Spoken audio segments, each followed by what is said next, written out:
빌립보서 1장 1절에서 11절 말씀입니다. 빌립보서 1장 1절에서 11절 말씀입니다.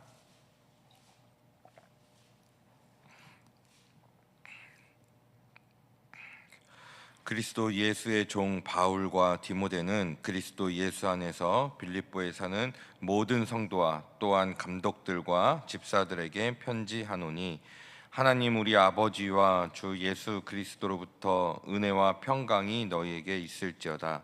내가 너희를 생각할 때마다 나의 하나님께 감사하며 간구할 때마다 너희 무리를 위하여 기쁨으로 항상 간구함은 너희가 첫날부터 이제까지 복음을 위한 일에 참여하고 있기 때문이라. 너희 안에서 착한 일을 시작하신 이가 그리스도 예수의 날까지 이루실 줄을 우리는 확신하노라.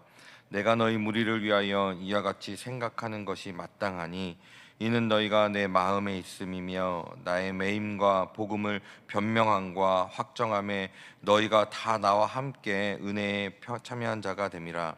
내가 예수 그리스도의 심장으로 너희 무리를 얼마나 사모하는지 하나님이 내 증인이시니라. 내가 기도하노라. 너희 사랑을 지식과 모든 총명으로 점점 더 풍성하게 하사 너희로 지극히 선한 것을 분별하며 또 진실하여 허물 없이 그리스도의 날까지 이루고 예수 그리스도로 말미암아 의의 열매가 가득하여 하나님의 영광과 찬송이 되기를 원하노라. 아멘. 네, 신명기를 마치고 오늘부터는 이제 빌립보서를 살펴보도록 하겠습니다. 빌립보서는 사도 바울이 빌립보에 복음을 전한 지 약 10여 년이 지난 후에 로마 감옥에서 쓴 편지로 우리에게 알려져 있습니다. 이 빌립보서는 그래서 옥중서신이라고 불리고 있습니다. 감옥에서 썼기 때문입니다. 옥중서신은 4개로 이렇게 성경에서 말하고 있는데, 에베소서, 빌립보서, 골로새서, 빌레몬서까지 이렇게 4개 서신서를 바울의 옥중서신이라고 말하고 있습니다. 그런데 이 빌립보서는 다른 옥중서신에 비해서 더 큰 감사와 기쁨을 표현하고 있습니다. 그래서 빌립보서를 옥중서신이면서도 기쁨의 서신이라고도 말하고 있습니다. 빌립보서는 총 4개의 장으로 되어 있는데, 이 4장에서 기뻐하노라, 너희들이 기뻐하길 원한다, 내가 기뻐한다, 이렇게 기뻐한다는 말이 16번이나 나오고 있습니다. 그래서 기쁨의 서신이라고 말하고 있습니다. 1절과 2절에 이 바울의 인사말을 보면 감독들과 집사들이라는 직분, 이 직분을 언급한 것을 제외하고는 다른 서신에서도 대부분 볼 수 있는 내용입니다. 또 3절에 보면 교인들을 생각할 때마다 하나님께 감사한다는 표현 역시 다른 서신서에서도 간혹 서술하고 있습니다. 그런데 4절에 하나님께 기도할 때 빌립보 교인들을 위하여 기쁨으로 항상 간구한다, 이렇게 표현하고 있는데요. 이 표현은 이 바울이 빌립보 성도들에게 남다른 애정을 가지고 있음을 보여주고 있는 표현입니다.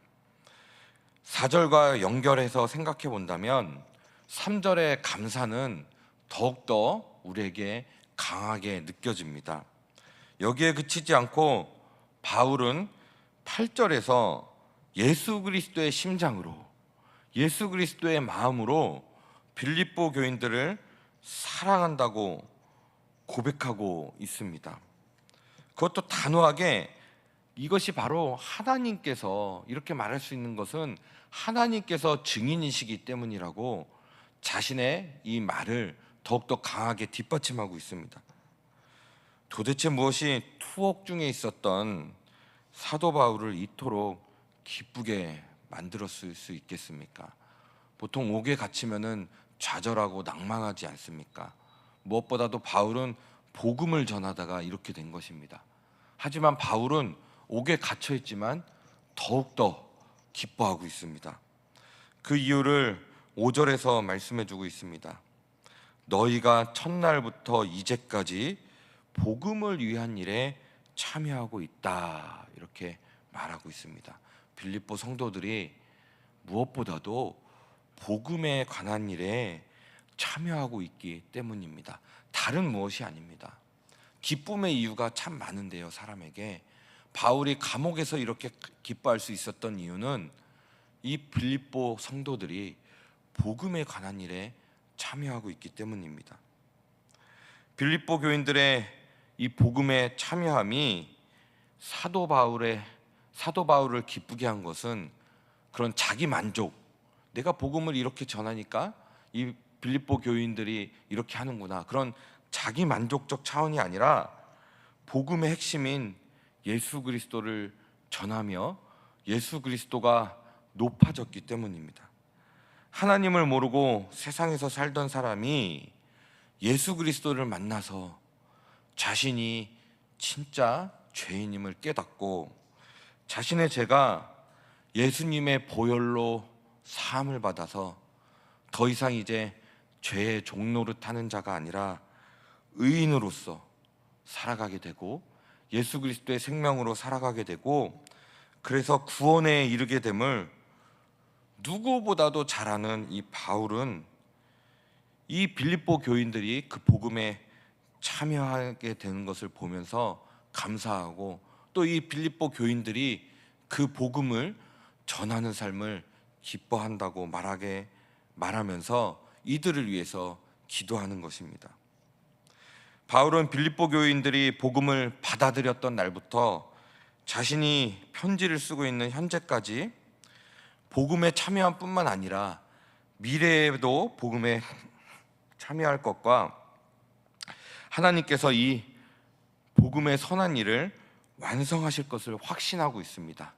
6절 말씀에 보면 너희 안에서 착한 일을 시작하신 이가 그리스도 예수의 날까지 이루실 줄을 우리는 확신하노라. 이 착한 일을 시작하신 이가 누굽니까? 바로 하나님이시죠. 이 착한 일이 무엇입니까? 이 복음 아닙니까? 우리를 위하여서 예수 그리스도를 내어주신 그 예수 그리스도께서 우리의 죄를 감당하시고 십자가에서 죽으시고 부활하시고 또 우리에게 성령을 주신 그 일, 이 일을 하나님께서 시작하셨는데 마치는 그날까지, 예수 그리스도의 날까지 하나님께서 이루어 가실 것을 우리는 확신한다. 우리가 하는 것이 아니라 이 모든 것은 하나님이 하신다, 이렇게 고백하는 것입니다. 바울이 빌립보 교인들을 더 마음에 두고 사랑했던 또 다른 이유가 있는데요, 7절에서 보면 내가 너희 무리를 위하여 이와 같이 생각하는 것이 마땅하니 이는 너희가 내 마음에 있음이며 나의 매임과 복음을 변명함과 확정함에 너희가 다 나와 함께 은혜에 참여한 자가 됨이라.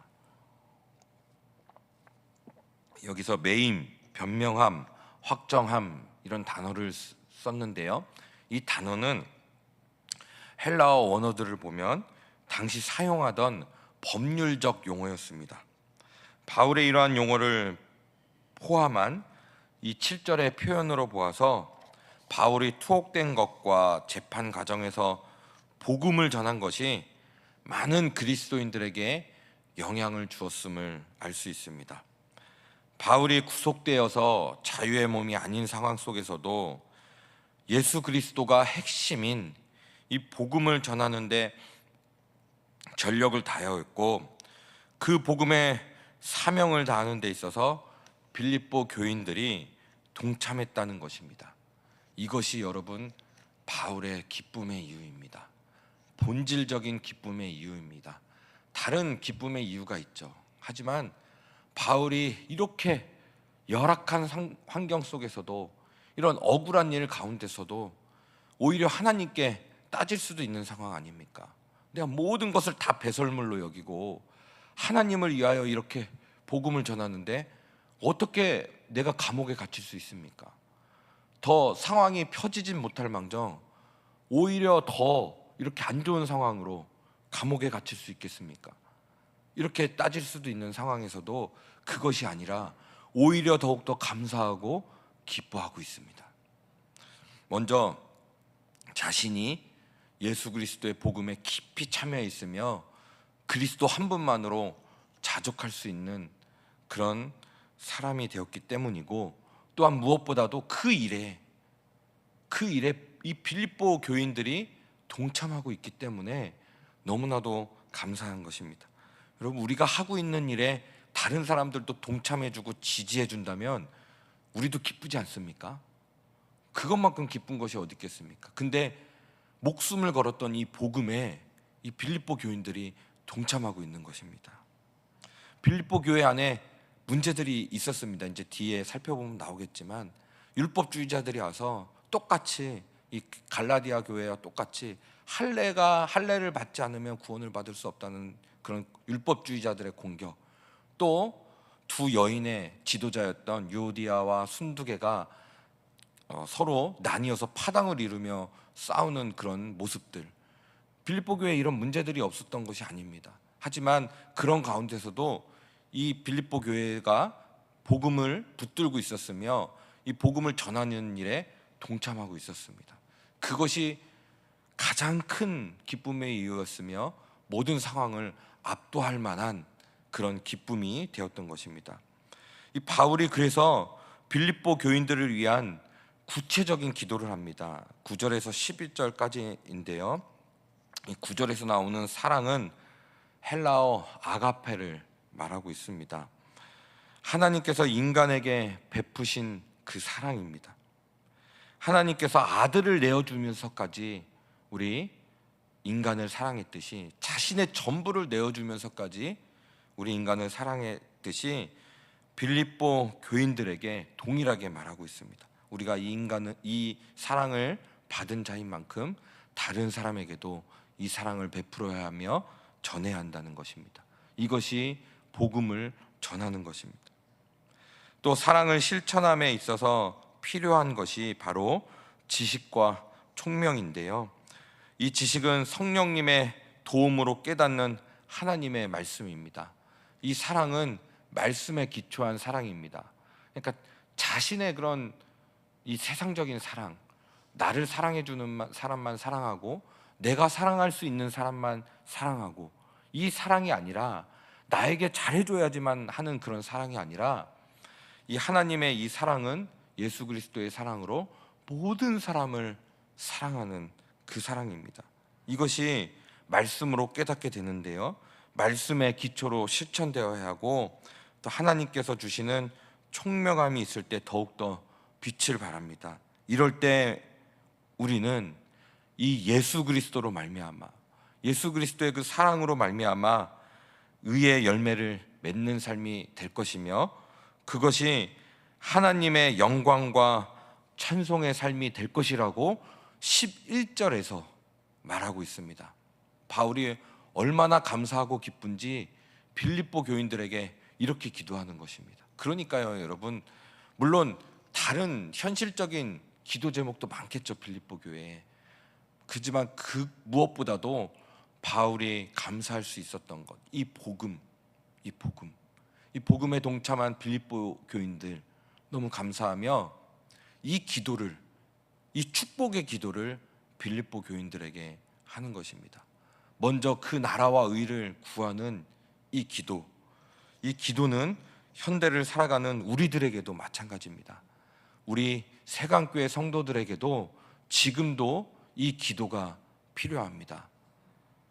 이 기도를 제가 읽어드리면서 우리 자신에게 하는 기도임을 생각하면서 말씀으로 마치도록 하겠습니다. 9절부터 11절 말씀을 제가 읽겠습니다.